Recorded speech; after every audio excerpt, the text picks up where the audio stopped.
Hello dear friend, कैसे हो आप सभी लोग। मैं हूं डीआरएक्स दिव्येश पाल और ये 100 डे चैलेंज में आपका बहुत बहुत स्वागत है।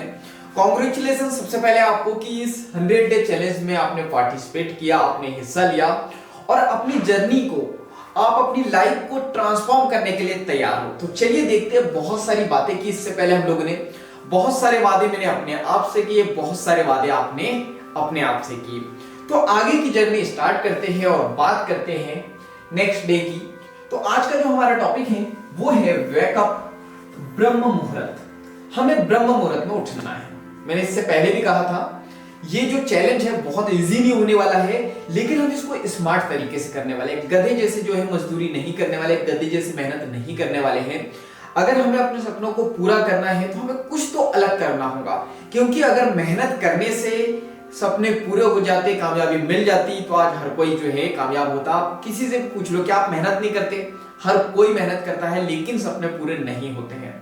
तो ये चैलेंज है ना कुछ हटके होने वाला है। यहाँ पे पसीना कम बहाना है, स्मार्ट वर्क ज्यादा करना है। तो आपको क्या करना है और मुझे भी, हम सबको करना है कि सुबह उठना है। और कब? सुबह कब? ब्रह्म मुहूर्त में। अब बहुत सारे लोग बोलेंगे सर ये ब्रह्म मुहूर्त क्या होता है, तो मैं नहीं बताऊंगा। तो आप बोलोगे सर हम कैसे उठेंगे? मैं इस वीडियो में नहीं बताऊंगा, आने वाले वीडियो में बताऊंगा। अभी मैं बताने वाला हूं कि ब्रह्म मुहूर्त में क्यों उठना चाहिए। उसके बाद हम लोग समझेंगे कि ब्रह्म मुहूर्त इतना इंपॉर्टेंट क्यों है, और फिर बाद में हम लोग समझेंगे कि ब्रह्म मुहूर्त होता क्या है। प्रॉब्लम ये है ना, जब हम किसी के बारे में जान लेते हैं कि ये ऐसी ऐसी चीजें होती है, लेकिन उसकी अहमियत हम लोग नहीं समझते ना, तो चीज कितनी ही अच्छी हो हम उसे यूज नहीं करते हैं। तो सबसे पहले हम लोग देखते हैं कि ब्रह्म मुहूर्त में क्यों उठना चाहिए। उसके बाद में देखेंगे हम लोग कि ब्रह्म मुहूर्त होता क्या है। छोटे मोटे फंबल होते रहेंगे तो उसको इग्नोर करना। चलिए तो बात करते हैं ब्रह्म मुहूर्त की। तो ब्रह्म मुहूर्त को क्या कहा जाता है? ब्रह्म का मतलब होता है ब्रह्मांड, ब्रह्मांड, और यहां पे मुहूर्त का मतलब होता है समय। यानी ब्रह्म मुहूर्त को हम लोग कहते हैं ब्रह्मांड का नियम। ठीक है, क्या कहते हैं? ब्रह्मांड का नियम। इस टाइम में जो ब्रह्मांड की फ्रीक्वेंसी रहती है बहुत हाई रहती है, और अगर हम ब्रह्म मुहूर्त में उठना शुरू कर दे और ब्रह्मांड की और हमारी एनर्जी या फ्रीक्वेंसी, जो मैं बहुत डीप लेवल पे बोल रहा हूं, फ्रीक्वेंसी हम लोग आगे समझेंगे।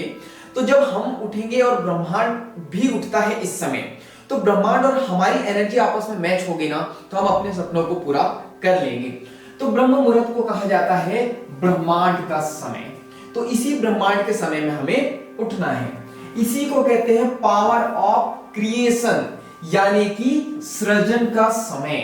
अगर आप कुछ सृजन करना चाहते हो, कुछ क्रिएट करना चाहते हो, कुछ तो नया बनाना चाहते हो, या अपने आप को बदलना चाहते हो, तो ये समय सबसे बेस्ट माना जाता है। इसको कहते हैं पावर ऑफ क्रिएशन। बहुत सारे जो आर्टिस्ट होते हैं जो नया नया क्रिएट करते हैं कुछ ना कुछ, वो जो है अधिकतर लोग जो है ब्रह्म मुहूर्त में करते हैं। तो इसको कहते हैं पावर ऑफ क्रिएशन। तो इसलिए हमें ब्रह्म मुहूर्त में उठना बहुत जरूरी है। हम अपने सपनों को क्या करना चाहते हो? रचना चाहते हैं ना, सृजन करना चाहते हैं, उसको पूरा करना चाहते हैं, तो क्या करना होगा? पावर ऑफ क्रिएशन वाले समय में उठना होगा, जिसे हम लोग ब्रह्म मुहूर्त कहते हैं। आगे हम लोग बात करते हैं तो सेल्फ ट्रांसफॉर्मेशन। अगर आप अपनी लाइफ को ट्रांसफॉर्म करना चाहते हो, अपनी लाइफ को पूरी तरीके से चेंज करना चाहते हो, बदलना चाहते हो, तो हमें ब्रह्म मुहूर्त में उठना बहुत जरूरी है। आगे बात करें, ब्रह्म मुहूर्त में जब हम लोग उठते हैं तो हमारा माइंड पूरी तरीके से शांत होता है, और जब हमारा माइंड पूरी तरीके से शांत होता है तो हमारे माइंड में विचारों का वेग पूरी तरीके से शांत हो जाता है। और जब विचारों का वेग नहीं होता है तो ये सबसे बेस्ट समय माना जाता है हमारे सबकॉन्शियस माइंड को रिप्रोग्राम करने का। अब सबकॉन्शियस माइंड क्या होता है?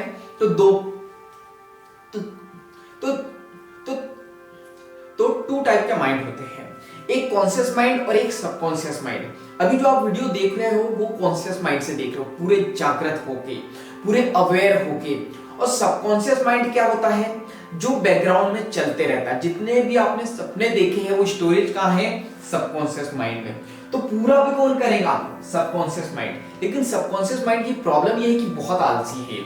ये हमेशा कहता है ना कल से कर लेंगे, कल से कर लेंगे, थोड़े टाइम बाद कर लेंगे, 10 मिनट सो जाता हूं उसके बाद कर लूंगा। तो इसको क्या करना होगा? रिप्रोग्राम करना होगा। और अगर हम ब्रह्म मुहूर्त में उठते हैं और थॉट जो है, हमारे जो विचार है पूरी तरीके से शांत है, तो इसको रिप्रोग्राम करना बहुत आसान हो जाता है। तो इसलिए भी हमको ब्रह्म मुहूर्त में उठना है। आगे बात करते हैं, जब हमारा माइंड पूरी तरीके से रिलैक्स होता है तो ये पास्ट की जो बातें हैं, जो हमारे जो शब्द है, जो हमारे विचार है, जो पास्ट में हुए थे, हमारे साथ अतीत में कुछ बुरा हुआ था, तो वो हमको पकड़े नहीं रखता है, क्योंकि विचार है ही नहीं। जब विचार है ही नहीं तो सबकॉन्शियस माइंड को रिप्रोग्राम करना आसान हो जाता है। तो ब्रह्म मुहूर्त में जो व्यक्ति उठता है, पास्ट से बंधा नहीं रहता है।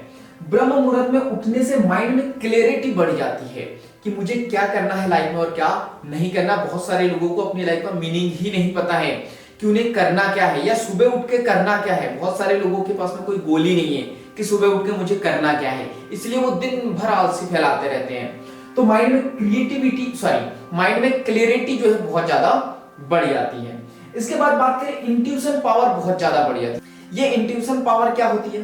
तो देखो, आपने कभी खुशी कभी गम मूवी देखी होंगी। शाहरुख खान जब आते हैं तो उनकी जो मम्मी रहती है उनको पहले आभास हो जाता है, पहले फील कर लेती है कि मेरा बेटा आने वाला है। कई बार आपके साथ भी ऐसा हुआ होगा कि कोई भी चीज होने से पहले आपको उसका आभास हो गया कि यार ये तो होने ही वाला था। या तो सपने में आपने कोई चीज देखी होगी, आपको याद नहीं होगी, लेकिन जब रियलिटी में वो चीज हो गई होगी तो आपने सोचा होगा और यार ये तो मैंने सपने में देखा था, ये तो रियल में हो गया। इसी को कहते हैं इंट्यूशन पावर, जो बहुत ज्यादा बढ़ जाती है अगर हम ब्रह्म मुहूर्त में उठते हैं तो। इसके बाद माइंड में क्रिएटिविटी बहुत ज्यादा बढ़ जाती है। तो अगर आप भी कुछ क्रिएट करना चाहते हो, क्रिएटिव बनना चाहते हो, तो ब्रह्म मुहूर्त में उठना बहुत जरूरी है। इसके बाद ऐसे व्यक्ति का ऑरा बहुत ज्यादा बढ़ जाता है जो ब्रह्म मुहूर्त में उठता है। अब ये ऑरा क्या होता है? आपने जो है सभी देवी देवताओं की फोटो देखी होगी, तो पीछे चक्र रहता है, उसको ऑरा कहते हैं। तो क्या हमारे अंदर भी है ऑरा? जी बिल्कुल है। दिखाई नहीं देता है क्योंकि बहुत स्ट्रांग नहीं है, लेकिन सबके अंदर एक अपना ऑरा होता है। जब आप किसी व्यक्ति से मिलते हो तो उससे बात करते करते आप खो जाते हो, बहुत मजा आता है आपको लगता है यार ये व्यक्ति बस मेरे साथ ज्यादा से ज्यादा समय बिताए, आपको सुकून मिलता है उस व्यक्ति के साथ समय बिता के। लेकिन कुछ व्यक्ति ऐसे होते हैं, जैसे ही आते हैं थोड़ी सी बात करते फिर आप सोचते मन मन मारे यार ये कब जाएगा यार बोर कर रहा है यार, ये जा नहीं रहा है। क्यों? क्योंकि उस व्यक्ति का ऑरा खराब है और पहले वाले व्यक्ति का ऑरा बहुत क्लीन था, बहुत अच्छा था, इसलिए उस व्यक्ति के साथ समय बिताने पे आपको बहुत अच्छा लग रहा था। नेक्स्ट देखते हैं, मैनिफेस्टेशन पावर बहुत ज्यादा बढ़ जाती है। मैनिफेस्टेशन पावर यानी कि चाहत, जो आप चाहते हो वो आपको मिल जाता है, जो आप मैनिफेस्ट करते हो वो आपको जल्दी से जल्दी मिल जाता है। आपने कई बार ऐसे ही रैंडमली बोल दिया होगा, अरे यार मुझे तो जो है ना एक अच्छी सी गर्लफ्रेंड चाहिए, मिल जाती है। अरे यार मुझे तो जो है ना एक कार चाहिए, मिल जाती है। तो जो भी आप मैनिफेस्ट करते हैं, हो सकता है कि वो कुछ दिनों में पूरी हो जाती है या कुछ घंटों में पूरी हो जाती है, डिपेंड करता है आपकी मैनिफेस्टेशन पावर पे। इसके बाद हम लोग यहाँ पे बात करते हैं, इस पावर ऑफ क्रिएशन को बेस्ट टाइम माना जाता है अपने आप को जानने के लिए, अपने आप को पहचानने के लिए। अगर आप अपने आप को जानोगे नहीं, पहचानोगे नहीं, तो ये जिंदगी ऐसे ही व्यतीत होते चली जाएंगी, ऐसे ही बीतते चली जाएंगी और लाइफ में आप कुछ भी नहीं कर पाओगे।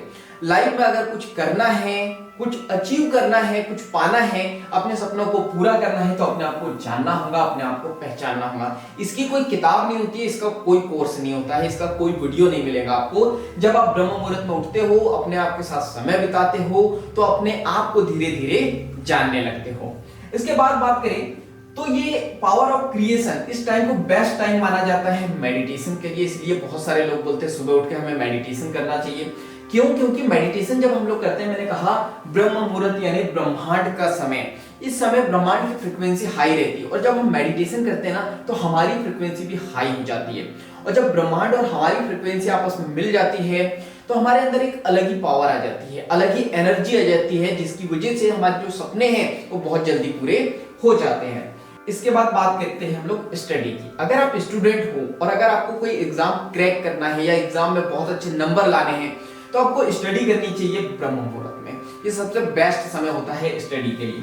या कुछ मेमोराइज करना है, आप स्टूडेंट हो या कोई भी आपका प्रोफेशन है, आपको कोई भी चीज याद रखने में प्रॉब्लम जाती है, याद करना है आपको, तो आपको ब्रह्म मुहूर्त में उठना चाहिए। इसके बाद बात करें तो जो भी व्यक्ति पावर ऑफ क्रिएशन वाले समय में उठता है, ब्रह्म मुहूर्त में उठता है, हमारी बॉडी के अंदर यानी कि इंटरनल मूवमेंट हमारी बॉडी में बहुत ज्यादा बढ़ जाता है। हमारी बॉडी के इंटरनल यानी कि अंदर यानी हमारी बॉडी के भीतर के जो सिस्टम्स है, जो ऑर्गन से वो एक्टिवेट हो जाते हैं और बहुत ज्यादा मूवमेंट होने लगता है। इसका रीजन क्या है? इसका रीजन ये है कि वातावरण में इस समय 41% ऑक्सीजन होती है और मात्र 4% CO2 होती है। और जितनी ज्यादा हमारी बॉडी में ऑक्सीजन होंगी, हम उतने ही ज्यादा एनर्जेटिक होंगे, उतने ही ज्यादा फोकस होंगे।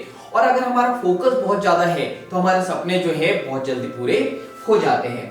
तो ये बहुत सारी चीजें मैंने आपको बताई जो ब्रह्म मुहूर्त में उठने के लिए सफिशिएंट है।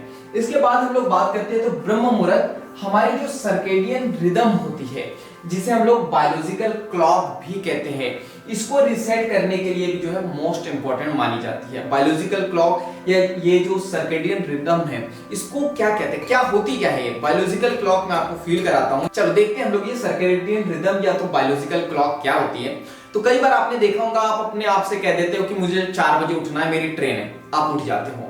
या आपने कुछ समय तक क्या अपना रूटीन बना लिया कि मुझे जो है 8 बजे खाना खाना ही है या 12 बजे मुझे खाना खाना ही है, तो उस समय आपको भूख लग जाती है। या सुबह जब आप फ्रेश भी होने जाते हो तो आपने एक टाइम बना लिया कि मुझे इस समय तो होने ही जाना है, तो आपकी बॉडी में अलग ही एक मूवमेंट आने लगता है। तो इसी को कहते हैं बायोलॉजिकल क्लॉक या सर्केडियन रिदम, जो कई बार डिस्टर्ब हो जाती है। हम कभी भी सो जाते हैं, कभी भी उठ जाते हैं, कभी भी खा लेते हैं। तो अगर इसे रिसेट करना है तो ब्रह्म मुहूर्त में उठना बहुत जरूरी है। तो ऐसी बहुत सारी बातें मैं आपको बता चुका हूं जिसकी वजह से आप ब्रह्म मुहूर्त में उठ सकते हो, और इसमें से कोई भी एक भी बात जो है ना आपके लिए इंपॉर्टेंट है तो आप ब्रह्म मुहूर्त में उठ जाओगे। मैंने इससे पहले भी कहा था, मैंने आपको अभी ये नहीं बताया कि ब्रह्म मुहूर्त क्या है। मैंने कहा आपसे कि ब्रह्म मुहूर्त में क्यों उठना चाहिए। अगर आप इसकी इंपॉर्टेंस समझ गए ना ब्रह्म मुहूर्त की, तो अपने आप नींद खुल जाएगी। क्योंकि अभी जो है ना बहुत सारी प्रॉब्लम जाती है सुबह उठने में, नींद नहीं खुलती है, ठंड लगती है, गर्मी लगती है, बरसात हो जाती है, रात में लेट हो जाते हैं, बहुत सारी प्रॉब्लम्स आएंगी नहीं उठने के लिए। लेकिन उठने के लिए आपको सिर्फ और सिर्फ एक सॉल्यूशन चाहिए, सिर्फ एक चीज चाहिए जो आपके सबकॉन्शियस माइंड में पहुंच जाए कि यार इसलिए मुझे ब्रह्म मुहूर्त में उठना है। अगर सपने बड़े हैं तो ब्रह्म मुहूर्त में उठना पड़ेगा, इस 100 डे चैलेंज की जर्नी पे चलना होगा। तो क्या करना है आपको, जो फेसबुक ग्रुप है उसको ज्वाइन कर लेना, वहां पे आपको डिटेल में सारी जानकारी मिल जाएगी।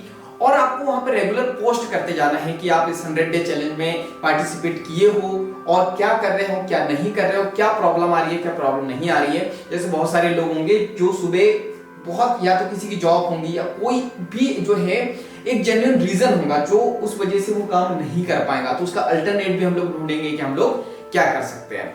ठीक है, तो फेसबुक ग्रुप ज्वाइन कर लीजिए और चैनल पर नए हो तो जल्दी से सब्सक्राइब कर लीजिए, बेल आइकन को दबा दीजिए ताकि इस वैल्यूएबल वीडियो के नोटिफिकेशन आपको सबसे पहले मिलते रहे। और इस वीडियो को ज्यादा से ज्यादा शेयर कर दीजिए, क्योंकि जब हम दूसरों की हेल्प करते हैं तो ये नेचर हमारी हेल्प करता है। बाकी हम लोग मिलेंगे नेक्स्ट क्लास में इस तरह हंसते हुए, मुस्कुराते हुए, लाइफ में आगे बढ़ते हुए, कुछ नया नया सीखते हुए। जब तक के लिए thank you so much, bye bye and go for success.